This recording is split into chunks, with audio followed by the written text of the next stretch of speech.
Okay, and we're ready to go. So welcome back. And today we are going to continue, but begin with taking a deep breath in and out slowly, calming our mind and body into a sense of profound peace.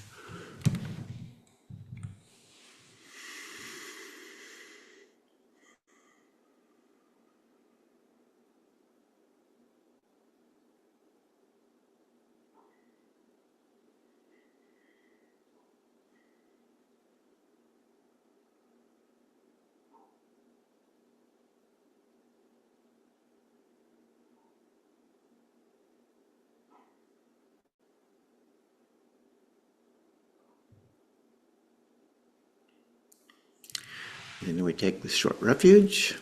I take refuge in the Buddha, the Dharma, and the Sangha most excellent for the benefit of all sentient beings.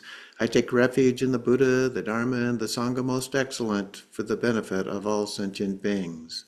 I take refuge in the Buddha, the Dharma, and the Sangha most excellent for the benefit of all sentient beings. So we're continuing now in chapter 15. We've been there quite a while now, but there's a lot of the core parts of Tibetan Buddhism that are introduced in this part. And so last week we talked about the pure illusory body, including the four empties and clear light. So this week we're going into the Bardos and dealing with afflictive emotions, kind of an addition at the end of this. And so the Bardos are considered to be the intermediate state between death and rebirth, but actually it's between this and that. It can be between anything in terms of the actual period of time and so forth. And so the Tibetan Book of the Dead and the six Bardo teachings, which are the source for all of this, were written by Karma Lingpa in the 14th century.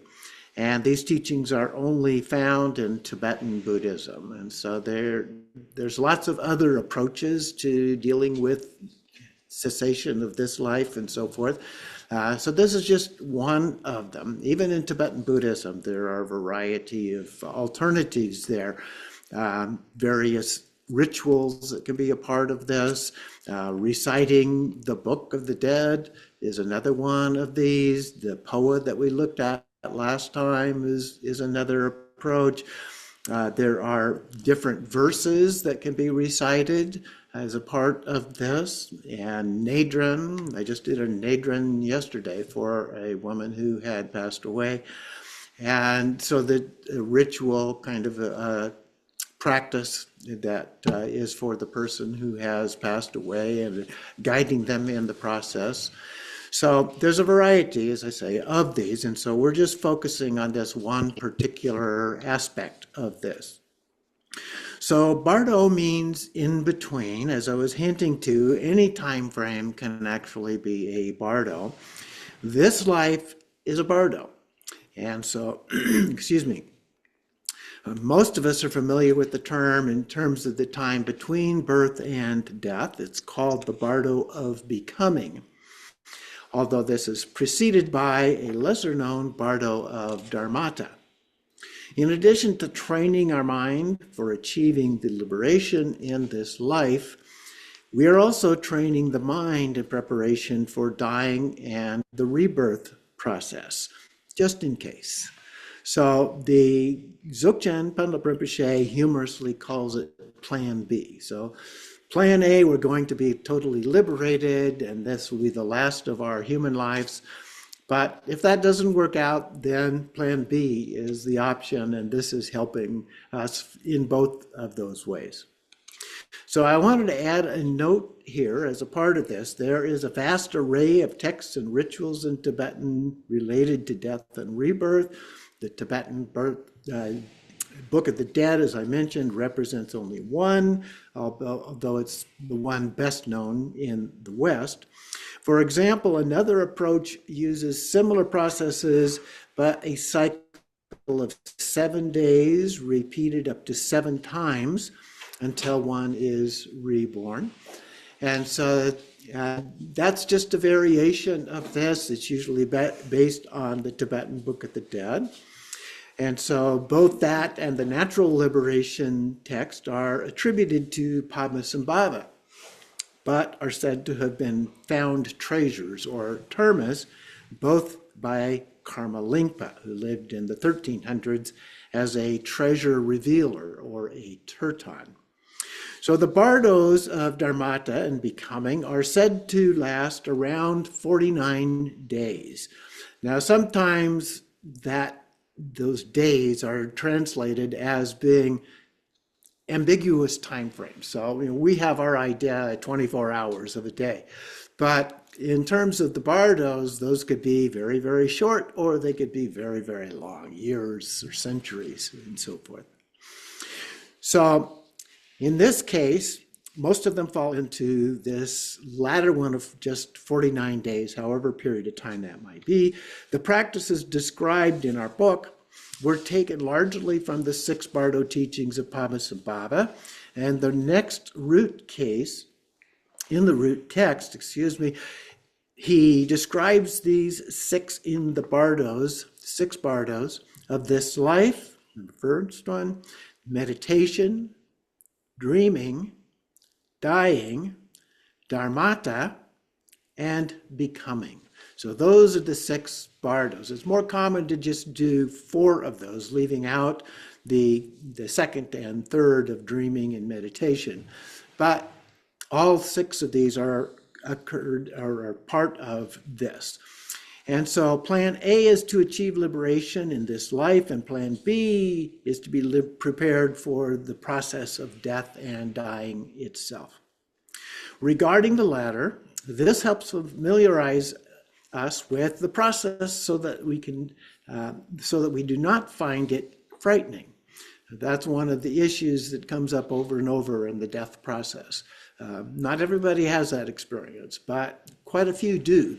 It's very frightening to them. They're afraid of what's going to happen when they die. So this also is preparing us to take advantage of numerous opportunities to become enlightened during these Bardos, after dying, and before rebirth. So during one of these Bardos, there are a large number of different things that we can do to overcome the things that we haven't yet overcome in a part of our daily practices and so forth. It is said that we do not want rebirth unless we are a bodhisattva. And so wanting to return to further the benefit, to benefit other beings on the path to liberation from samsara. So those tend to conflict a little bit with each other, but the idea being a bodhisattva in this life, with loving kindness, compassion for all beings and so forth, various things that we can do, is very important and highly valued in our tradition.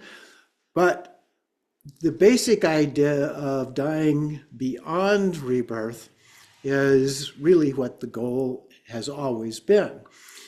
But this idea of the bodhisattva has also been set up as a path to go out beyond that rebirth and just be that form of rebirth, but reborn as another bodhisattva and continue that process until everyone has achieved it.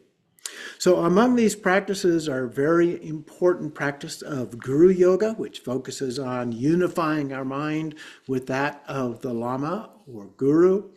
That is, we achieve the same realization of transcendent wisdom as the Guru. Another practice is transference of consciousness, in which we practice joining our consciousness with that of the Yidam. The Yidam practices, when we're doing those, we transfer our consciousness directly to them. Just before the moment of death, in order to transfer to a Pure Land or a Buddha field. So whatever that Pure Land or Buddha field happens to be of the Yidam that we're working with, then that's the one that we are intending to go with. And we'll look at that here today. And so we continue our progress toward liberation under more idealized circumstances in order to benefit all beings. So this is the practice of transference, the POA practice that we explain later. A third group of practices are the Yidam yogas, divided into the generation and completion stage practices. So the first here is that we learn to visualize increasingly detailed images of a Buddha. And we went through that in these earlier teachings to train our mind's ability to abide in the single-pointed calm abiding more rapidly than other methods, as well as visualizing ourselves as a Buddha. So we visualize ourselves as a Buddha prior to actually being a Buddha, but it helps facilitate that. It's kind of like a role play. This prepares us for the completion stage in which we complete the process of realizing transcendent wisdom and becoming a Buddha. This also helps familiarize us with peaceful and wrathful images that otherwise appear frightening during the latter part of the Bardo of Dharmata, but are actually manifestations of our own mind. So that's very important to understand. They're not real things the way we might think that they are. They are actually just real in the sense of our mind, just the way a dream looks real in our mind. These appearances are also opportunities to achieve liberation. Finally, the practices of Dzogchen are used to develop certainty in transcendent wisdom in this life, as well as prepare for the appearance of clear light of awakening in the first part of the Bardo of Dharmata, what is often referred to as liberation at the moment of death. So there's all of these different things going on as a part of this. It could get a little bit complicated. We'll try to help iron that out today. So what follows is a brief description of the Bardos of dying, Dharmata, and becoming. Just as noted, our previous practices have included preparation for the experience of these Bardos. In addition, Padmasambhava has included some additional practices to help avert rebirth into samsara in the event that we have not already attained liberation in this life. The process of dying or the experience of Dharmata. So the first one is the Bardo of dying. In the root verse of the Bardo of dying, Padmasambhava states, "Now when the Bardo of dying dawns upon me, I will abandon all grasping, yearning, and attachment, enter undistracted into clear awareness of the teaching, and eject my consciousness into the space of unborn Rigpa. As I leave this compound body of flesh and blood, I will know it to be a transitory illusion." So in the Bardo of dying, then, we go through two phases of dissolution previously mentioned. The external dissolution of consciousness. These have been summarized in the practice of the dissolution into clear light that we looked at previously. However, there are more complex processes involved here at this stage. Some of these involved in outer dissolution of the body are summarized in the following table, which is in your book, but I will read through it here. So these are the outer dissolution of elements. And so there are 5 columns here. The first one deals with the elements. In this case, it's 4 elements, so earth, water, fire, and wind. And sometimes we have a 5th one, which is space, but in this particular one, that's not included. So earth, water, fire, and wind. For each of these, there is an aggregate associated, and so we have form, feelings, perceptions, and thoughts, respectively. In terms of senses, there's also one sense identified with each: seeing, hearing, smelling, and tasting. And then we have feelings associated with each. We have sinking, drying, weakening, and breathing stops. So those are more directly related with this process of dying that we're talking about. And then there are appearances, which also occur at this time: mirage, smoke, fireflies, and butter lamp. So the appearances are those used in the dissolution of clear light practice. This is also a time when a dying practitioner trained in transference of consciousness can engage in this practice, or a trained person can also do that for them. If there are signs of success, a person will not enter into the next bardo. Rather, their consciousness will go to a Buddha field, such as Amitabha's Sukhavati, or the Western Pure Land, in which they can continue to practice until attaining liberation and manifest in forms to help other beings. So this is an alternative that evolved in the Buddhist tradition, in Tibetan Buddhism specifically, so that there are these alternatives. It's not just black and white. Either you're liberated or you're in some kind of other kind of a liberation or non-liberation point of life, like a hell realm or a God realm or something like that. And so these things are an alternative where we can go, if we've attained the level, we can go to one of these pure realms and abide there, even though we are not completely liberated, but we also are not going to suffer in any way. So at the end of the outer dissolution, breath stops and we are considered to have died in the Western view. In the Tibetan view, the consciousness is still aware. During that time, we undergo the inner dissolution of the consciousness outlined in another table here, the inner dissolution of consciousness. So it has just two parts, the cause and the sign. So the first one, there's again 4 of these. The first one is the white bodhicitta drop descends from the crown to the heart chakra. And then the red drop ascends from the navel to the heart. And then the red and white drops merge at the heart. And then the red and white drops enter the indestructible drop at the heart. Okay, so those are the 4 stages. The white one comes down, the red one comes up, they abide outside of the heart chakra, and then they enter into that. Those are the 4 parts.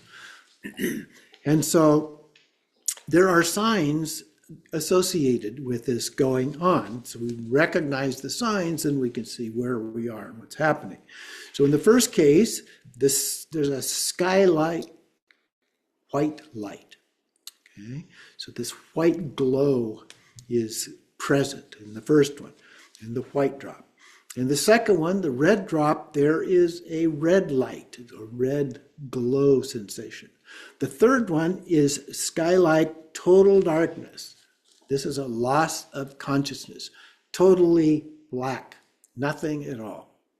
And then the last one is, upon entry into the heart, the skylight dawn of actual clear light. And we'll talk more about what that is like.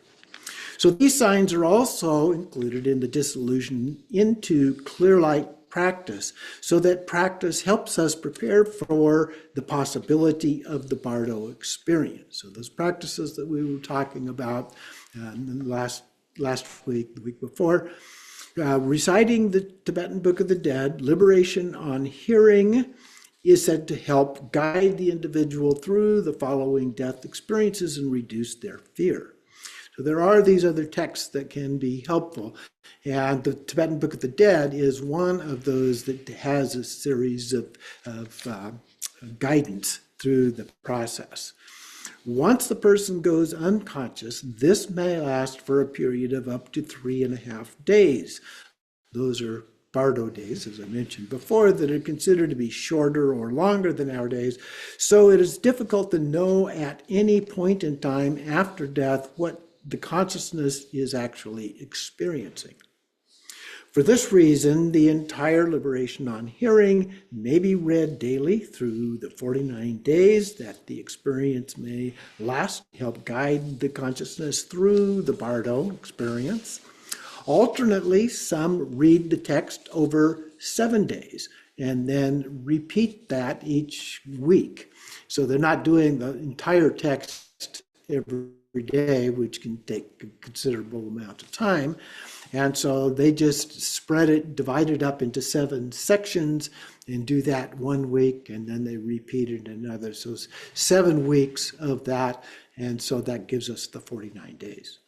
There are many other practices as well that may be done instead of addition to the liberation of hearing.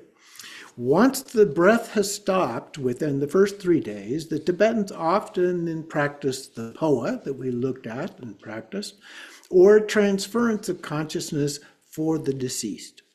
These practices are covered in the final section of this chapter on the completion stage practices.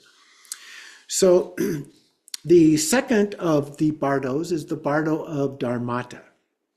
The Bardo of Dharmata begins with the appearance of actual clear light and pure awareness, or Rigpa, that we see emphasized in the Dzogchen tradition. It has no specific qualities, although it is sometimes described as luminosity.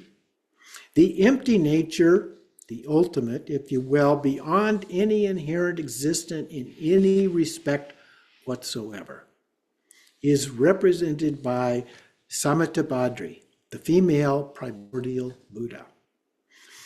So the manifestation nature, the relative aspect, the unimpeded, radiant, brilliant, and vibrant, is represented by Samittabhadra, the male primordial Buddha. So we have different aspects of these two. They're usually depicted as being in union, as our picture right above us. You can see a part of it anyway. The two are inseparable, much like a statue of them in union that appears to be 2 figures, but is actually a single form. If we have done these practices and recognize the light, we will attain liberation. So that's the reason that we do this training, is so that we're prepared, and then we can recognize what's actually going on and attain liberation. Now, in the Tibetan Book of the Dead, there are many, many opportunities for these things to happen. So it's not just one chance as a part of this process. So the length of this appearance is said to relate to our ability to sustain the experience of clear light during the meditation practice. So the more we practice, the better we're able to sustain that and remain in that context. Thus, longer meditation experience increases the opportunity to recognize it and attain liberation at that time. That is, at not the meditation time, but at the time of death, and you begin to see it.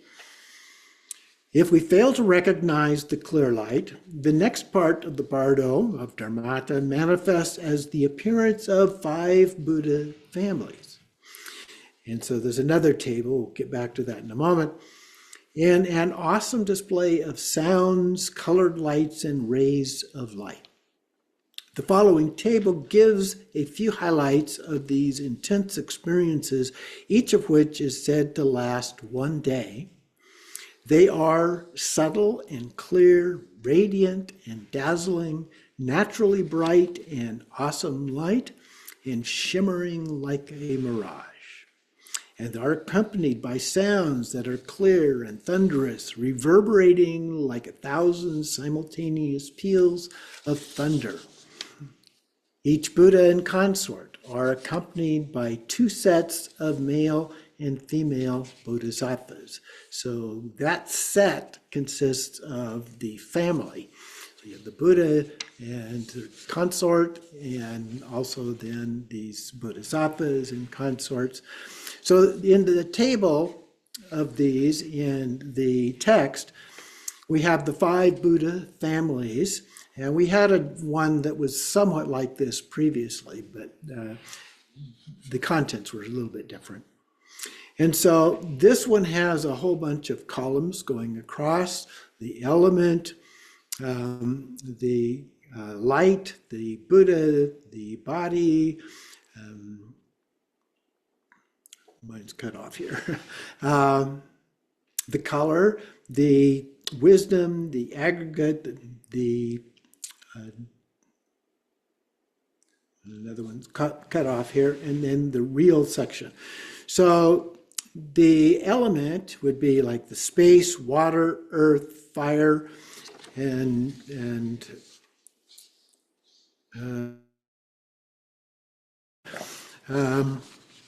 give me a second. Pull this out of the book. I didn't notice that it was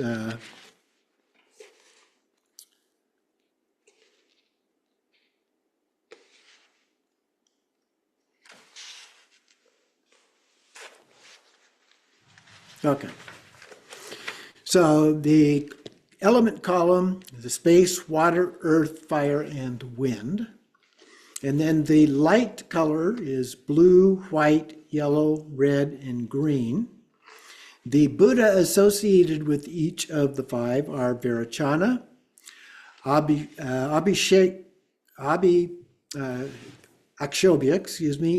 and this one also Vajrasattva. So these two are kind of combined together, or sometimes it's one or the other. And then Padmasambhava and Amitabha and Amoghasiddhi. And then the body color that's of the Yidam, would be white, blue, yellow, red, and green. Now you notice that the colors are the same as the light color, except the first two, which are reversed. I've tried to find out why, but I haven't been able to locate anything on that. And then the intense light. So there's an experience of an intense light as a part of this.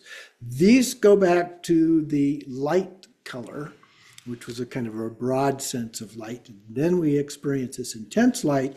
These are exactly the same as those others: blue, white, yellow, red, and green. And then the wisdom column here is Dharmadhatu wisdom, mirror-like wisdom, equanimity wisdom, discriminating wisdom, and all-accomplishing wisdom. And then each of them is linked to one of the five aggregates. And so we have at the beginning here consciousness, then form, feelings, perceptions, and thoughts. And then we go to the next column. There's an experience of a dull light that may occur. And so white, smoky, blue, yellow, and red. So the second one in that one is a little bit different. And then we have white and then blues in a different place. So the things vary a little bit. And then the last one is the realm associated with each of these. So we have the God realm, the hell realm, the human realm, hungry ghosts, and demigods as a part of these. Okay, so we're going to go through these a little bit as a part of this. So hopefully that will give you an overview of what those are like.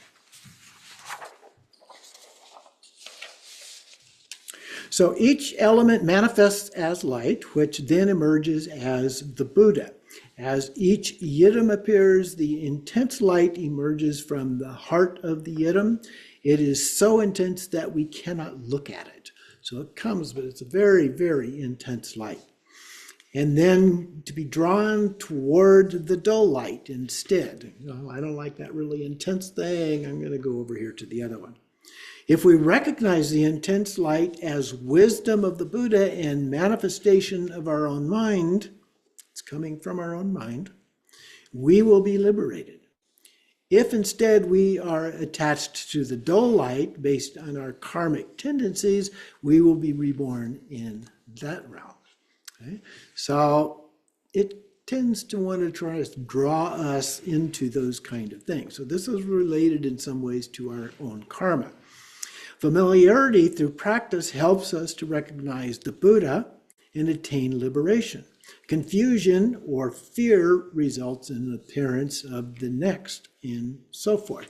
So there's a lot of stages that go through this. There's also a lot of opportunities as well, as we will see. This followed by an appearance of all 5 Buddha families that appear along with the orbs of light in sets of 5 in an attempt to help us achieve liberation. So in that first experience, they all came in,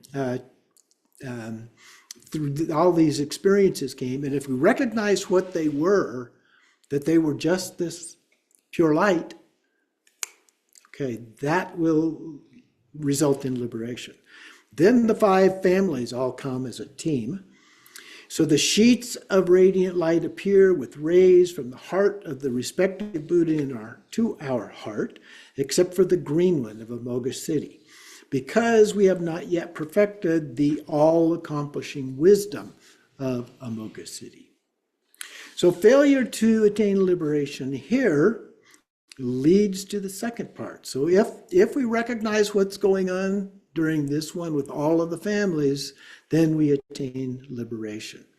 And then the next one, if we fail to do that, it leads to a second part in which there are 48 peaceful yidams that appear sequentially as before, each being an opportunity to recognize them and attain liberation. So any one of them that we recognize, we can attain liberation if we recognize it. Then together these parts last about 7 days. Signs of liberation at this point include one or more of a cloudless sky, clear blue sky, rainbows, a shower of flowers, a mist of rainbow lights, fragrance of perfume, music in the sky, relics, images, rainbow lights, and so forth in the funeral pyre. So those could be seen by the individual having already died, but it's in that experience in the Bardo, or people from outside that during a cremation and the funeral pyre, you notice rainbow lights or something like that. And that's an indication that that individual has attained liberation. If this fails, there's a third part of the Bardo of Dharmata in which the appearance of the 52 wrathful yidams appear. Another series of opportunities for liberation. All of these opportunities are afforded through the extensive yidam practice in training our mind and developing familiarity. So the more of these practices that we do, the better prepared that we're going to be for that experience. All these opportunities are Buddhas giving us help to achieve liberation. This part lasts another 5 days. If we fail at all these opportunities, we will then face the terrifying Yama, the Lord of Death. And so this gets us to the third of the Bardo of Becoming. The appearance of Yama marks the beginning of the Bardo of Becoming. There is a counting of your wholesome and unwholesome behaviors, your karma. Sound familiar? This first half of what follows is a review of your life experiences similar to those in Western culture, death experiences lasting about 18 days. Your mental body experiences these in a generally exaggerated manner. The second half of this experience then hints at your future rebirth. You are drawn toward the environments which reflect one of the 6 realms, the hells, hungry ghosts, animals, humans, demigods, and gods. So that's a part of the experience that we have in this. After having had an assessment by Yama about our experiences that we have had in this or previous lifetimes as well, in which you will be born. So now we're looking forward to the possibility of which realm are we going into. But wait, There are yet additional opportunities to use your practice to opt out of rebirth and attain liberation. These are additional practices provided by Padmasambhava to assist us with the process. So there are 6 ways of closing the entrance to the womb. So the idea here is that we have been told where we were going and the experience of what that is. We should know a little bit about that through our practice and so forth. And so here we get 6 opportunities to block the 6 realms. If you are now one who meditates on the divine embodiment, when the visions of the transitional process arise, such as snow and rain, blizzard, appearances of being chased by many people, as soon as you recall the clear appearance of the yidam, always the key here, all those will arise as your chosen yidam. It could be one, it could be a multitude. Padmasambhava recommends 6 techniques for closing the entrance to the womb. So if we close off the entrance to the womb, there won't be a rebirth. That's the idea here. So the first one that Padmasambhava recommends is experiencing a divine embodiment. So if you can bring that up in your mind, that will close off the womb. Imagining your spiritual mentor with the consort. So if you imagine your mentor then that way, that will also cause a cease for the womb. And then the third one with the practice of the 4 blisses. We've done those practices. If you recall those blisses and try to redo those, that will also block off the entrance to the womb. And then 5th, with the clear light practice. Also that which we introduced here, seeing the clear light as we are in the actual dying process. And then finally, with the illusory body. And so we've also looked at that in our practices. So the result is that you cannot be reborn. No more rebirth. Okay? So these are all opportunities related to those practices that we have been doing. So that gives some better sense of why we do those practices. So we're going to look at each of these in a little more detail. So first, closing the entrance to the womb as a divine embodiment has 2 parts. First, blocking the person who is entering. And so keeps us out of going into the womb. And then second, blocking the entrance to the womb that is to be entered. So both of those. And then this is based on the generation stage practices. In this case, you imagine that you have died and become aware of the transition process of the Bardo. You arise as the yidam with pure view, focusing on the generation stage. Visualization for your will close the womb, and you will achieve liberation. Okay, so that is the practice. We've looked at that practice before, but you can continue doing that kind of a practice. In addition, Padmasambhava says to practice in this way. If you see people or animals copulating, or you see a beautiful woman or man being attracted to you, as soon as passion arises for her or him, think, alas, having wandered about in the transitional process of becoming, I am preparing to enter a womb. So now I shall close the entrance to the womb. And so specifically to block the person who is entering. If you have not yet been liberated and are taking rebirth as a male, then you would see a couple copulating. Jealousy arises toward the male and passion for the female. This is the masculine view, of course. If you are taking rebirth as a female, jealousy arises toward the female and the passion for the male. But when you recall yourself as the yidam, which is why we do that practice, without rejecting passion, you will be liberated. Similarly, a block to the entrance of the womb that is to be entered, when you see any man and woman in sexual union and passion and jealousy arise, arise as the yidam and turn away. Thinking clearly of the yidam and mandala with pure view. So the second one, so that's the first one. Lots of opportunities built into that one. The second one is closing the entrance to the womb by imagining your spiritual mentor with the consort. Very similar, but specifically in this case with your mentor.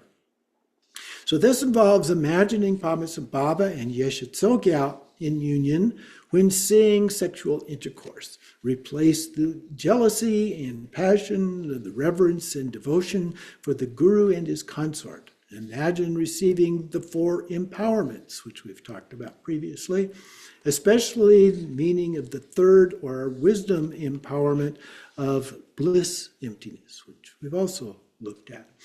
And you will close the entrance to the womb. So now you begin looking at the rationale, the reason that's supporting all of those practices that we've been examining. The third one, closing the entrance to the womb with the practice of the 4 blisses, uses the previous practice of the 4 blisses to close the womb during the Bardo. As above, when you recognize that you are in the transition process and see the male and female copulating, recall the bliss emptiness that you will be liberated. This is considered more profound and swift than other tantras. Therefore, he says that you should not worry about what other people will say, for that is the main part of the practice of the transitional process.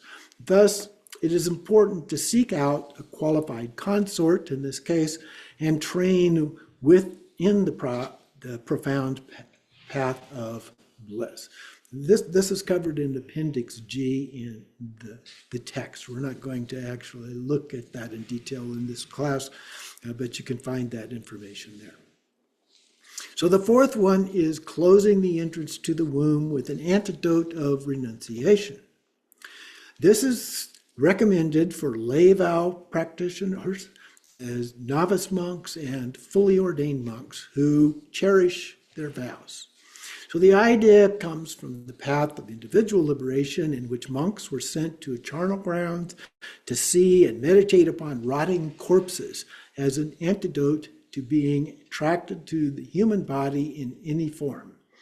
Here, we are advised whenever we see a sexual intercourse to recall an object of passion, to imagine the blood, fat, tissue, bones, and the like to counteract the attraction. I think of it as a little bit like aversion therapy. So then we go on to the fifth one. Closing the entrance to the womb with the clear light is based on the previous practice of dissolution into the clear light, as well as the Dzogchen Trekcho practices from the path of great perfection that we have yet to learn. Ideally, you recognize the actual clear light as the beginning of the Bardo of Dharmata and attains the liberation at that time. But even for the least of individuals, the experience of the clear light will vividly arise when they witness sexual intercourse during the transitional process of becoming, and they will be liberated. So having some sense of what that is, it gives you a variety of opportunities according to these teachings. So the sixth one then is closing the entrance to the womb with the illusory body, which follows a similar process. Having trained in the illusory body practices, you see the entrance to the womb just an illusion. As this arises in your mind stream, you will be liberated. All appearances, including this one, are like reflections in a mirror. They appear, yet they are empty at the same time. So appearances in the transitional process of the Bardo are no different. They appear like dream, none other than the manifestations of the clear light of primordial wisdom. These are also done as contemplation practices during the day to reinforce the practices that support them. That's one of the reasons that we recite these things, the practices, and do these practices, so forth, the information that's available in the text can be used and reviewed. So it can be helpful to take some time each day to reflect on one or more of these visualizations to help prepare for this possibility in the transition, or Bardo. So next we have an alternative to these practices. The next completion practice is called the transference of consciousness, or POA. As previously noted, this is done when it becomes clear that we have entered into the Bardo of dying. We're not dead yet, but we are in that stage.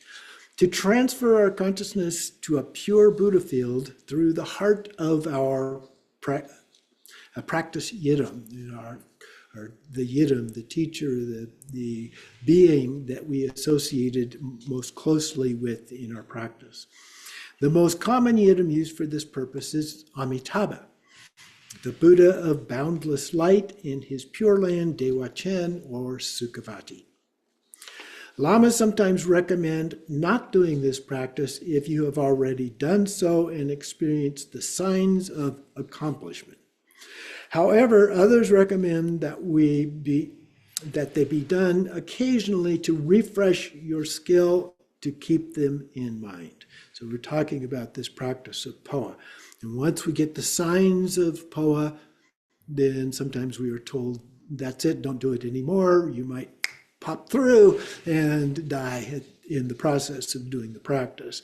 But others say, well, if we don't occasionally do this, we'll forget about it. So maybe once a month or something, you go back and you do this to refresh that. And so we never know when the moment of death will occur. So lamas also recommend that the practice be followed as a long life practice, such as by a long life practice, such as White Tara or Amatayu. Now, you can find both of those very, very short practices in Appendix E of the book. There's just a few lines, each one of them. And so after you have done the practice, then you go back and do these long life practices.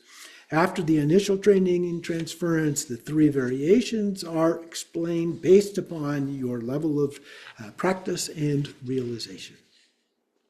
So our practice here is the POA, number 36, the transference of consciousness. So as the previous ones, we set our intention and do the brief nundro, and then the transference through the visualization. We block the apertures with dark blue hongs emanating from your body. The anus, the aperture of becoming, which is the genitals, the urinary tract, the navel, mouth, nostrils, eyes, and ears are the different ones that are considered here. And in an upside down white hum blocks the crown, as we've seen before, talking about those. Your central channel is then inflated and white with a yellow sheen to it.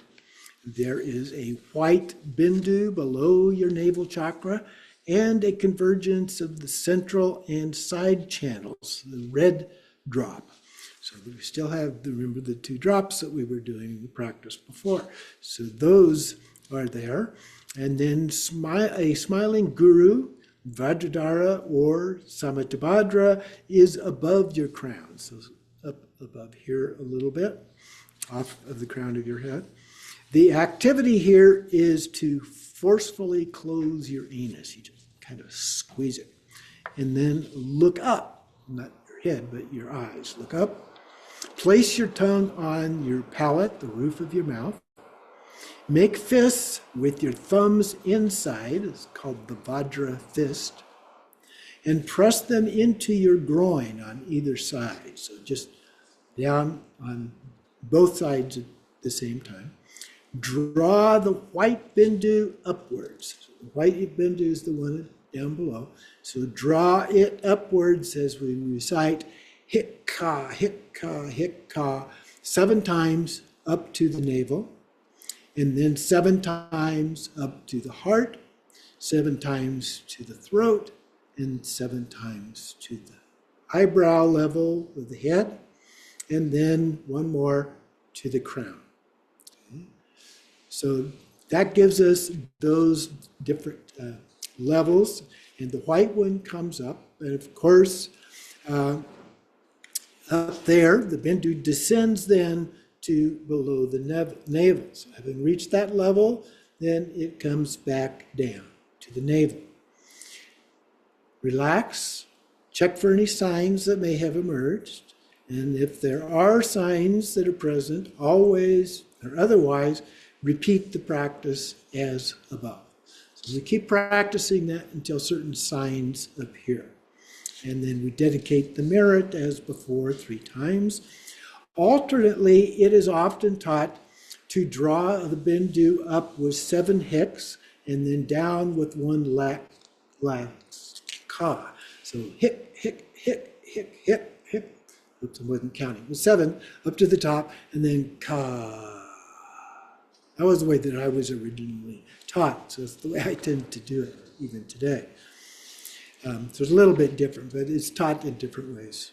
Train until signs appear, such as an oily warmth at the Brahma aperture, so that's the top of your head, said to be 8 finger widths from the hairline. So that's like hands, 8 finger widths, so somewhere right back here, a little toward the back.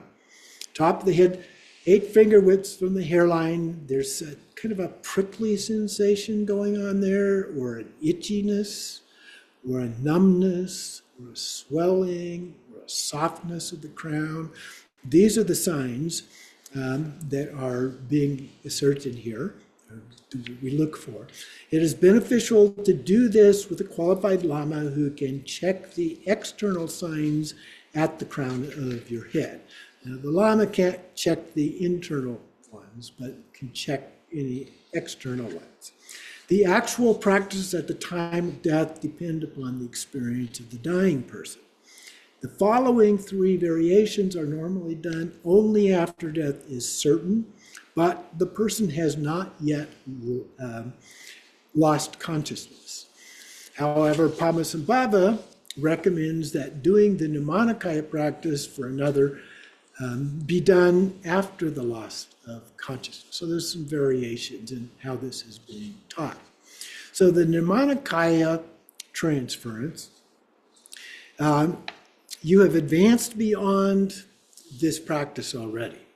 So it is included here because the practice may be done for others. So if we are around somebody else that's dying, or they don't have to be right there present with you, but if you know that they are dying or in that process, who have not yet done generation stage practice, so they're not at that level, then it is best if it's done as soon as possible after the dying person has lost outer consciousness.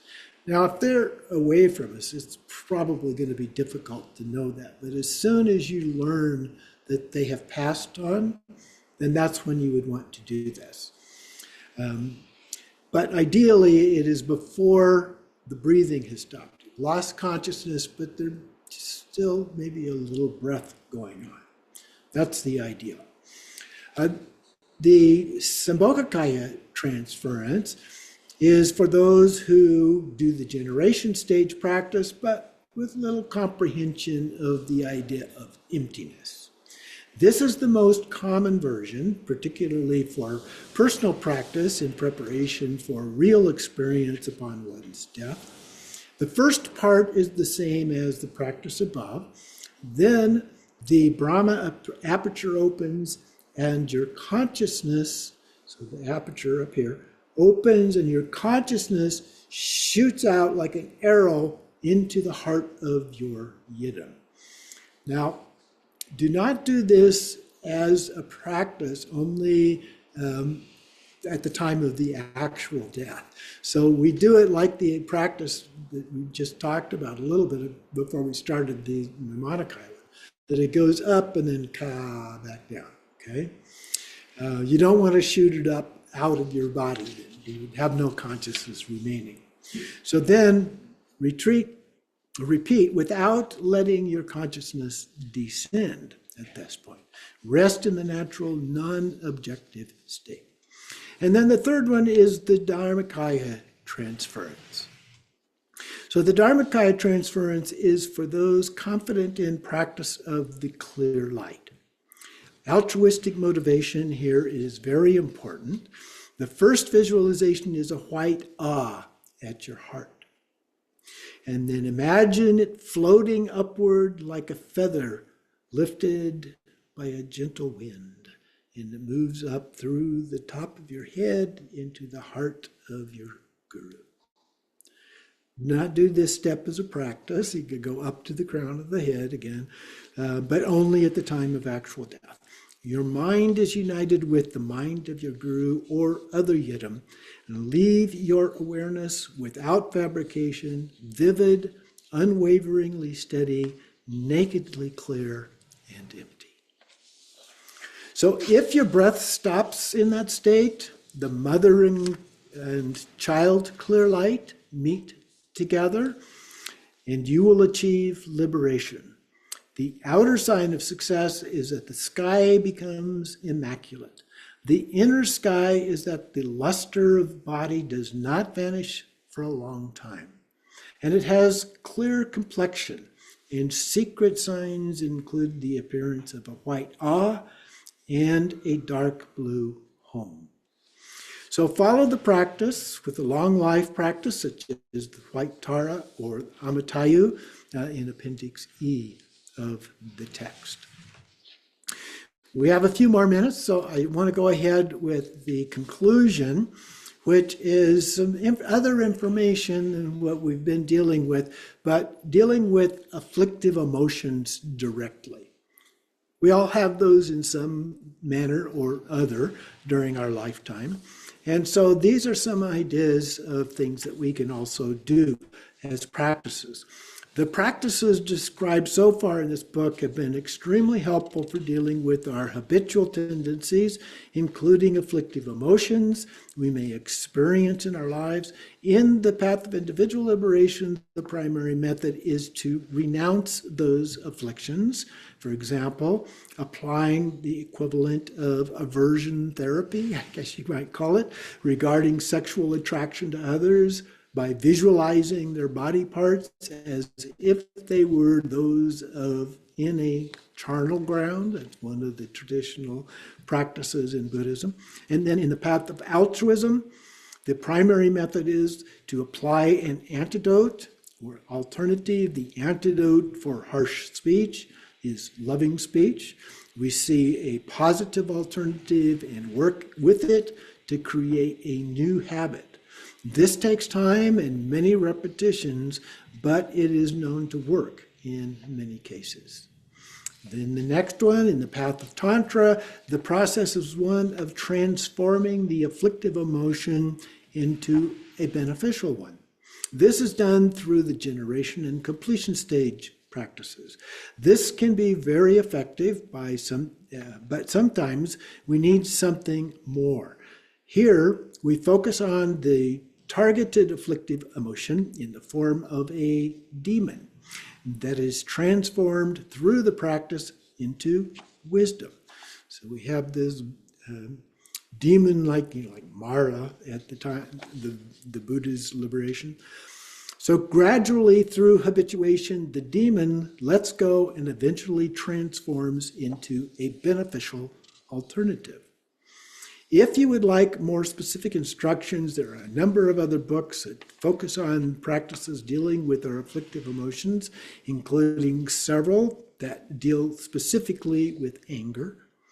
Note that having said that, I am not one who believes that these practices are one and only way to resolve problems in life. While they can be very beneficial, sometimes they just aren't enough. There are highly effective methods that can be developed through Western medicine and psychology that can also be very helpful. If you sense that you need more help than what you are getting through regular meditation practice, by all means, please get other help. Okay, so we are finished for today, and next week we're going to move on to chapter 16. We're going into the third training, the path of Tantra and wisdom. And so we begin so this is the last part of Tantra, the wisdom chapter. And we will begin part 6, an introduction to the path of great perfection, the Dzogchen. And then in chapter 17, these are all kind of short things, so we should be able to get through all 3 of these. The first training on the path of great perfection on ethics. We have our own version of ethics in Dzogchen. As always, please email me if you have questions, any comments, and then abide softly and deeply in pure awareness with loving kindness and compassion for all. Always and always. And also, please, pray for peace. Thank you very much. You're welcome.